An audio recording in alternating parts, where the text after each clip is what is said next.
इनकी मरम्मत के लिए विदेशी सरकार से मिलने वाली तकनीकी उतनी सफल नहीं है, क्योंकि सभी चरण में तकनीकी रूप से पास होने के बावजूद उड़ान के दौरान दुर्घटना होना हमें तकनीकी विफलता दर्शाता है। दुर्घटना को रोकने के लिए विदेशी सरकार से उन्नत तकनीक के विषय में हमारी बातचीत जारी है तथा कोशिश की जा रही है कि MiG-29 एवं MiG-21 जैसे विमानों के स्थान पर अन्य विदेशी सरकार के सहयोग से HAL एवं DRDO मिलकर भारत में निर्मित LCV तेजस जैसे आधुनिक विमानों का निर्माण किया जा सके, जो MiG विमानों की जगह ले सकेंगे और सन 2018 तक भारतीय सेना में जिन्हें शामिल किया जा सकेगा। Supplementary question please, miss Anjali. अध्यक्ष महोदया, मैं आपके माध्यम से माननीय रक्षा मंत्री महोदया से यह पूछना चाहूंगी कि तब तक कितने विमान भारतीय वायुसेना की सेवा में रहेंगे? माननीय रक्षा मंत्री जी। माननीय अध्यक्ष महोदया, आपके माध्यम से मैं बताना चाहती हूँ कि तब तक 252 विमान भारतीय वायुसेना की सेवा में उपस्थित रहेंगे। अगला प्रश्न संख्या 102, कुमारी प्रियंका। माननीय अध्यक्ष महोदया, मैं आपके माध्यम से माननीय मानव संसाधन विकास मंत्री महोदया से जानना चाहती हूँ कि केंद्र एवं राज्य सरकार के द्वारा प्राथमिक विद्यालयों में चलाई जा रही मध्याह्न भोजन योजना में उपलब्ध कराए जा रहे राशन एवं भोजन की गुणवत्ता संतोषजनक नहीं है। पिछले कुछ दिनों में अलग अलग राज्यों में छात्रों के बीमार होने अथवा बच्चों के मरने तक की खबरें आ रही हैं। तो मैं आपसे पूछना चाहती हूँ कि राशन एवं भोजन की गुणवत्ता के निरीक्षण के लिए स्थापित व्यवस्था क्या है? दोषी पाए गए व्यक्तियों एवं पदाधिकारियों के खिलाफ सरकार ने अभी तक क्या कार्रवाई की है? भविष्य में इस तरह की दुर्घटनाओं को रोकने के संबंध में सरकार के पास क्या योजनाएं हैं? माननीय मानव संसाधन विकास मंत्री। अध्यक्ष महोदया, मैं आपके माध्यम से सदन को बताना चाहती हूँ कि मध्याह्न भोजन योजना एक ऐसी योजना है जिसके चलते देश के करोड़ों गरीबों बच्चों को निःशुल्क शिक्षा के साथ भोजन भी मिल रहा है। इसके लिए पर्याप्त धनराशि केंद्र सरकार द्वारा ही दी जाती है, किंतु इसको लागू करने की पूर्ण जिम्मेदारी राज्य सरकार की है। बीच में मिली कुछ शिकायतों के बाद हमने सभी राज्यों में सतर्कता दस्ते का गठन किया है एवं उनसे मिली सूचनाओं के आधार पर समय समय पर गड़बड़ी मिलने वाले राज्यों की सरकारों को बारंबार निर्देशित एवं आगाह किया है तथा आपकी चिंता को मैं कम करते हुए बता दूं कि जहां भी ऐसी दुर्घटना हुई है वहां उच्च स्तरीय जांच समिति का गठन किया गया है तथा दोषी पाए गए व्यक्तियों एवं पदाधिकारियों के खिलाफ कानून एवं विभागीय के तहत सख्त से सख्त कार्यवाही की जाएगी एवं किसी भी देश में किसी भी जगह राज्य में ऐसी दुर्घटना हुई हो और हम हाथ पे हाथ रख के बैठे रहेंगे क्या हमारे पास कोई योजनाएं नहीं है? बिल्कुल गलत। जहां भी ऐसी दुर्घटना हो और जिन राज्यों में मध्याह्न भोजन योजना सफल तरीके से चल रही है उन राज्यों की तकनीकी का हमने अध्ययन किया है एवं उन सफल तरीकों का दूसरे अन्य राज्यों में लागू करने का निर्देश केंद्र सरकार द्वारा दिया जाएगा तथा हमारी बातचीत कुछ स्वयंसेवी संस्थाओं से चल रही है कि वे आगे आए और सरकार के इस जन कल्याणकारी योजना में अपना सहयोग दे।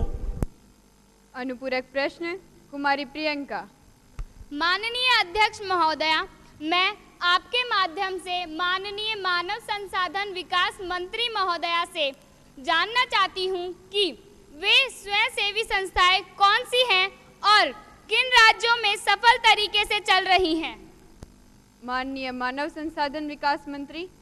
अध्यक्ष महोदया, भारत देश में कई ऐसी संस्थाएं हैं जो सफल तरीके से चल रही है। उदाहरण के रूप में गुजरात राज्य में अक्षय पात्र स्वयंसेवी संस्था का कार्य इस क्षेत्र में संतोषजनक रहा है। अगला प्रश्न संख्या 103, कुमारी हेतल।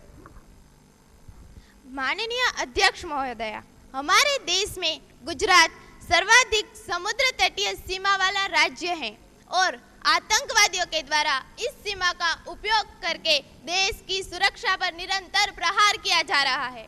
मैं आपके माध्यम से माननीय गृह राज्य मंत्री महोदय से यह जानना चाहती हूँ कि समुद्र तटीय सीमा से घुसपैठ को रोकने के लिए कच्छ से लेकर वलसाड तक नियुक्त कोस्ट गार्ड इकाइयों की संख्या कितनी है?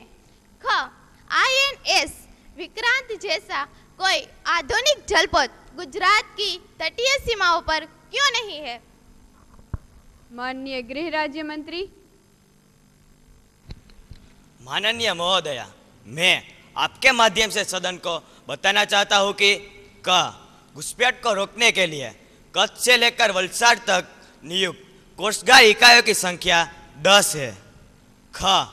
INS विक्रांत भारतीय जल सेना का एक बहुउद्देशीय जलपोत है जिसकी आवश्यकता तटीय सुरक्षा से ज़्यादा समुद्र से हवाई हमलों को रोकने या हवाई हमलों को करने के लिए की जाती है। वो पूर्णतः भारतीय जल सेना के अधीन होता है। कोस्ट गार्ड एक अलग इकाई है जिसके लिए सरकार ने INS विक्रांत से छोटे एवं बहुउद्देशीय जलपोत गुजरात के पोरबंदर, जखौ एवं भुज कोस्ट गार्ड सेंटर को दिया है। जहाँ तक सुरक्षा की बात है, कच्छ के पास सरक्रिक से लेकर वलसाड तक जाते हुए जामनगर में भारतीय नौसेना मथक एवं एयरबेस बनाया गया है। अवैध घुसपैठ को रोकने के लिए समुद्री सीमा पर कोस्ट गार्ड की पेट्रोलिंग बढ़ाई गई है।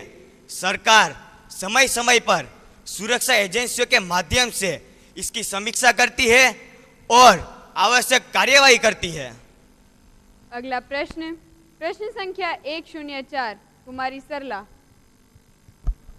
माननीय अध्यक्ष महोदया, गुजरात अपने देश में एक ऐसा राज्य है जिसका सबसे अधिक नगरीकरण हुआ है, जिसके चलते कृषि योग्य जमीन का उद्योग एवं शहरों के द्वारा अधिग्रहण हो रहा है। मैं आपके माध्यम से माननीय शहरी विकास मंत्री से जानना चाहती हूँ कि पिछले 10 वर्षों में कितनी जमीन पर अधिग्रहण हुआ है? बहुतायत अधिग्रहण नाजायज तरीके से हो रहे हैं जिनमें गरीब किसान न्यायालय के चक्कर काट रहा है और भूमाफिया फल फूल रहे हैं। ऐसे में बेचारे गरीब किसानों की आजीविका एवं अधिकार के लिए सरकार की क्या योजना है? इसलिए ही तो कहते हैं, अब न गेहूं न धान बोते हैं, अपनी किस्मत किसान बोते हैं। गांव की खेतियां उजाड़ कर हम शहरों के मकान बोते हैं, शहरों के मकान बोते हैं। माननीय शहरी विकास मंत्री। माननीय महोदया, मैं आपके माध्यम से सदन को यह बताना चाहती हूँ कि पिछले 10 वर्षों में 6,572 हेक्टेयर जमीन पर नए उद्योग लगे हैं या शहर का विस्तार हुआ है, जिससे राज्य एवं देश की जनता को रोजगार मिला है और जनता की गरीबी दूर हुई है तथा शहरों में जिंदगी आरामदायक हुई है। किंतु इसी के साथ कृषि योग्य जमीन का औद्योगिक एवं आवासीय अधिग्रहण भी हुआ है। इस संदर्भ में मंत्रालय द्वारा नई नीतियां बनाई जा रही है, जिस पर राज्यों के साथ चर्चा करके उन्हें लागू किया जाएगा।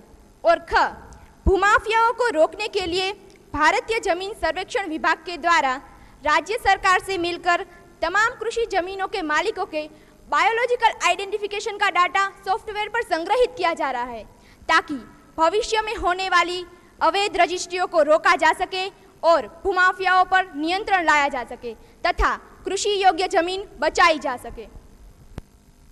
सप्लीमेंट्री क्वेश्चन प्लीज, मिस सरला। अध्यक्ष महोदया, मैं आपके माध्यम से माननीय शहरी विकास मंत्री से जानना चाहूंगी कि भूमाफियाओं के खिलाफ सरकार किस कानून के तहत कार्यवाही कर रही है? माननीय शहरी विकास मंत्री।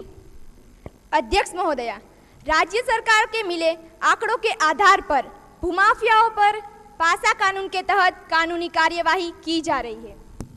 अगला प्रश्न, प्रश्न संख्या 105, कुमारी निशिता। माननीय अध्यक्ष महोदया, मैं आपके माध्यम से माननीय वित्त मंत्री महोदय से यह जानना चाहती हूँ कि पिछले 10 वर्षों से केंद्र में आपकी सरकार है और प्रधानमंत्री जी की ओर से केवल वादे किए जा रहे हैं कि आज भारत महंगाई की मार से त्रस्त है एवं इस पर जल्दी ही काबू कर लेंगे। लेकिन महोदया, आप, मैं और सदन का हर एक व्यक्ति यह जानता है कि आज बाजार में प्याज और पेट्रोल के दाम बराबर हो गए हैं। आपके माध्यम से प्रश्न है कि 2005 से आज तक महंगाई वृद्धि का कारण क्या है? क्या सरकार पूंजीपतियों एवं बड़े व्यापारियों के हाथ की कठपुतली बन गई है कि उनसे महंगाई नियंत्रित नहीं हो पा रही है? महंगाई को नियंत्रित करने के लिए सरकार के क्या प्रयास है? माननीय वित्त मंत्री। अध्यक्ष महोदया, मैं आपके माध्यम से सदन को यह बताना चाहता हूँ कि 2005 से आज तक महंगाई वृद्धि के मुख्य कारण समय समय पर आई प्राकृतिक आपदाएं, कृषि में लागत का अधिक होना, जनसंख्या वृद्धि और मध्यम वर्ग की क्रय शक्ति में वृद्धि है और बाजार में वस्तुओं के दाम मांग और आपूर्ति पर निर्भर करते हैं। महोदया, इसी के साथ साथ सदन को यह भी जानकारी होनी चाहिए कि महंगाई के साथ साथ लोगों की आर्थिक स्थिति में भी सुधार हुआ है तथा नहीं, हमारी सरकार आम आदमी की सरकार है। विरोध पक्ष का तो काम ही है आक्षेप लगाना। गत वर्षों में अगर आप हमारी योजनाओं को देखें तो वे आम आदमी के लिए बनी योजनाएं हैं, न कि सिर्फ पूंजीपतियों एवं बड़े व्यापारियों के लिए। पिछले 10 सालों में केंद्र सरकार की योजनाओं के द्वारा, विभिन्न सब्सिडी योजनाओं के द्वारा केवल आम लोगों को लाभान्वित किया गया है। वित्त मंत्रालय के द्वारा जितना पैसा उद्योगों के प्रोत्साहन के लिए दिया गया है, लगभग उतना ही पैसा आम लोगों के लिए भी खर्च किया गया है। महंगाई नियंत्रण के लिए खाद्य मंत्री के द्वारा सभी राज्य के मुख्यमंत्रियों को पत्र लिखा गया है, जिनके पास पर्याप्त ब्यौरा होता है कि किस स्टॉकिस्ट के पास कितना सामान जमा किया जाना चाहिए और कितना बाजार में निकाला जाना चाहिए। राज्य सरकार को स्टॉकिस्टों पर नियंत्रण रखना चाहिए। फिर भी केंद्र सरकार महंगाई नियंत्रण के लिए प्याज के आयात एवं निर्यात को नियंत्रित करने की कोशिश कर रही है। हमें उम्मीद है कि हम जल्दी महंगाई पर काबू पा लेंगे। इसी के साथ साथ हम यह बताना चाहते हैं कि केंद्र सरकार रिजर्व बैंक के साथ बातचीत करके महंगाई बांध लाने की योजनाएं बना रही है। अगला प्रश्न संख्या 106, श्रीमान जयपाल। महोदया, मैं आपके माध्यम से सदन को बताना चाहता हूँ कि जामनगर, जो कि गुजरात का तटीय सीमा वाला जिला है, जिसमें 6319 हेक्टेयर जमीन समुद्री प्रभाव के कारण क्षारीय हो गई है और कृषि योग्य नहीं रही है और इसका निरंतर प्रसार हो रहा है, जिसके चलते ओखा, जामनगर, जोड़िया, कल्याणपुर, खंभाड़िया तहसील के किसानों की मुश्किलें बढ़ रही है। मैं माननीय पर्यावरण मंत्री जी से पूछना चाहता हूँ कि इस समस्या को रोकने का कोई उपाय आपके पास है और यदि है तो वो योजना क्या है? माननीय पर्यावरण मंत्री। माननीय महोदया, मैं आपके माध्यम से सदन को बताना चाहूँगा कि इस समस्या पर काम करने की प्रमुख जिम्मेदारी राज्य सरकार की है। फिर भी पर्यावरण मंत्रालय के द्वारा समुद्री प्रभाव को रोकने के लिए हमारी सरकार ने जो काम किए वो निम्नलिखित है। पहला, ज्वार नियंत्रण इकाइयों का निर्माण। दूसरा, वर्षा जल को समुद्र में मिलने से रोकने के लिए चेक डैम तथा नहरों का निर्माण। तीसरा, तटीय गांवों को जोड़ते हुए कच्ची नहरों का निर्माण, जिसमें वर्षा जल संग्रहण हो सके एवं भूमिगत जल स्तर में मीठा पानी पहुंच सके और क्षार का विस्तार रुक सके। अनुपूरक प्रश्न, श्रीमान जयपाल। अध्यक्ष महोदया, मैं आपके माध्यम से पर्यावरण मंत्री से जानना चाहूँगा कि इस योजना पर सरकार कितना खर्च कर रही है? माननीय पर्यावरण मंत्री। अध्यक्ष महोदया, इसके लिए सरकार ने 3,586 लाख रुपए खर्च किए हैं। अब प्रश्नकाल पूरा होता है। कोई अनुपूरक प्रश्न नहीं है। Honorable Speaker ma'am, a serious breach of privilege has been committed by the leading newspaper of Delhi. While commenting on the recommendations of the Public Accounts Committee, the paper has attributed dishonest motives, and I request you to allow me to raise a question on that matter now. Ms. Forum, have you given notice of it earlier? You can give due notice along with newspaper cuttings, and I shall consider it. You cannot spring a surprise to me like this. Yes ma'am, I have already given notice at 10 a.m. today. It will be examined. When it comes to me, I shall consider it and let you know my decision. Now please be seated. अब कागजात सभा पटल पर रखे जाएंगे। माननीय इस्पात और खान मंत्री। महोदया, आपकी अनुमति से मैं खान और खनिज अधिनियम 1957 की धारा 28 की उपधारा के अधीन जारी निम्नलिखित अधिसूचनाओं की एक एक प्रति सभा पटल पर रखती हूँ। पहला, भारत के राजपत्र दिनांक 21 सितंबर 2012 की अधिसूचना संख्या 1002 में प्रकाशित खनिज छूट नियम 2012। दूसरा, भारत के राजपत्र दिनांक 26 फरवरी 2011 के 145 में प्रकाशित अधिसूचना की अनुबंध की सूची में निर्दिष्ट क्षेत्रों में यथावश्यक जानकारी प्राप्त करने के उद्देश्य से ऐसे ब्यौरेवार अन्वेषण के लिए भारतीय भूवैज्ञानिक सर्वेक्षण को प्राधिकृत करना। माननीय कृषि मंत्री। माननीय महोदया, आपकी अनुमति से मैं कंपनी अधिनियम 1990 की धारा 619 क की उपधारा 1 के अधीन निम्नलिखित कागजात की एक एक प्रति सभा पटल पर रखती हूँ। पहला, वर्ष 1986 से 1987 के लिए State Farm Corporation of India Limited New Delhi के कार्यचालन को सरकार द्वारा पुनः रिक्शा। दूसरा, वर्ष 1986 से 1987 के लिए State Farm Corporation of India Limited New Delhi का वार्षिक प्रतिवेदन, परीक्षित लेखा और उन पर नियंत्रक महालेखा परीक्षक की टिप्पणियों के साथ। माननीय शहरी विकास मंत्री। महोदया, आपकी अनुमति से मैं शहरी विकास अधिनियम 2008 की धारा 357 क की उपधारा पहले के अधीन निम्नलिखित कागजात की एक एक प्रति सभा पटल पर रखती हूँ। पहला, राष्ट्रीय खनिज विकास निगम लिमिटेड अहमदाबाद की वर्ष 2005 से 2006 की वार्षिक रिपोर्ट की सरकार द्वारा पुनरीक्षा। दूसरा, राष्ट्रीय खनिज विकास निगम लिमिटेड अहमदाबाद का वर्ष 2005 से 2006 का वार्षिक प्रतिवेदन, परीक्षित लेखा और उन पर नियंत्रण महालेखा परीक्षक की टिप्पणी के साथ। अब महासचिव युवा संसद की राज्यसभा से प्राप्त संदेश को पढ़ेंगे। महासचिव। महोदया, मुझे युवा संसद की राज्यसभा के महासचिव से प्राप्त निम्नलिखित संदेश की सूचना देनी है। युवा संसद की राज्यसभा के प्रक्रिया तथा कार्य संचालन विभाग के अनुसार मुझे अवैध आव्रजन विधेयक 2012 की एक प्रति सभा पटल पर रखने का निर्देश हुआ है, जो राज्यसभा द्वारा 2012 को ही बैठक में पारित किया गया था। Honorable members, I have to make an announcement on my own behalf of the honorable members of the House. I have great pleasure in extending our warm welcome greetings to His Excellency Mr. Brock, who is the Speaker of the Australian Parliamentary Delegation, who are on a visit to India as our honoured guest.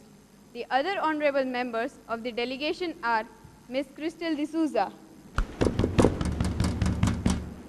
Ms. Brock, Ms. Jennifer. It is a very high-powered delegation. The delegation arrived on Wednesday, 21st August 2013. They are seated in the special box. We convey our warm welcome greetings and best wishes to the government, the parliament and the friendly peoples of Australia. And we wish them very happy and fruitful stay in our country. अब हम ध्यान आकर्षण प्रस्ताव पर चर्चा करेंगे। कुमारी प्रतीक्षा माननीय गृह मंत्री का ध्यान आकर्षित करेंगी। माननीय महोदया, मैं आपके माध्यम से माननीय गृह मंत्री का ध्यान जम्मू कश्मीर के किश्तवाड़ जिले में हुई गुटिया हिंसा की घटना की ओर आकर्षित करना चाहती हूं। दिनांक 9 अगस्त 2013 शुक्रवार की शाम जब एक धार्मिक जुलूस निकल रहा था, इस जुलूस में भारत विरोधी नारे लगाए गए। जब स्थानीय लोगों द्वारा विरोध किया गया तो यह हिंसा भड़क उठी। उसके पश्चात एक निश्चित वर्ग के लोगों को लक्ष्य में रखते हुए उनकी दुकानें जलाई गई, लूटपाट की गई और उनके साथ सामाजिक अत्याचार किया गया और यह घटना जम्मू कश्मीर के 7 जिलों में फैल गई, जिसमें सरकारी आंकड़ों के हिसाब से 3 एवं अनाधिकृत आंकड़ों में लगभग 80 लोग मारे गए। घटना के समय जम्मू कश्मीर की सरकार के एक वरिष्ठ मंत्री भी किश्तवाड़ में मौजूद थे। इंटरनेट की कुछ सामाजिक वेबसाइटों के अनुसार सरकार द्वारा किश्तवाड़ से आने वाली खबरों को सेंसर किया जा रहा है। घटना के 8 घंटे बाद भारतीय सेना वहां पहुंची है और किश्तवाड़ में जम्मू कश्मीर के एक मंत्री होते हुए भी यह घटना हो कैसे गई और सेना को वहां पहुंचने में देरी क्यों हुई? माननीय गृह मंत्री। माननीय महोदया, मैं आपके माध्यम से सदन को यह बताना चाहता हूं कि समाचारों का सेंसर कतई नहीं हो रहा है और मृत्यु के गलत आंकड़े बताकर सदन को गुमराह न किया जाए। रही बात कश्मीर के मंत्री की, तो वे वहां के मूल निवासी है जहां वो ईद मनाने गए थे। प्राथमिक जांच के अनुसार किश्तवाड़ में हुई घटना व्यक्तिगत रंजिश के कारण थी, न कि गुटिया एवं सांप्रदायिक हिंसा।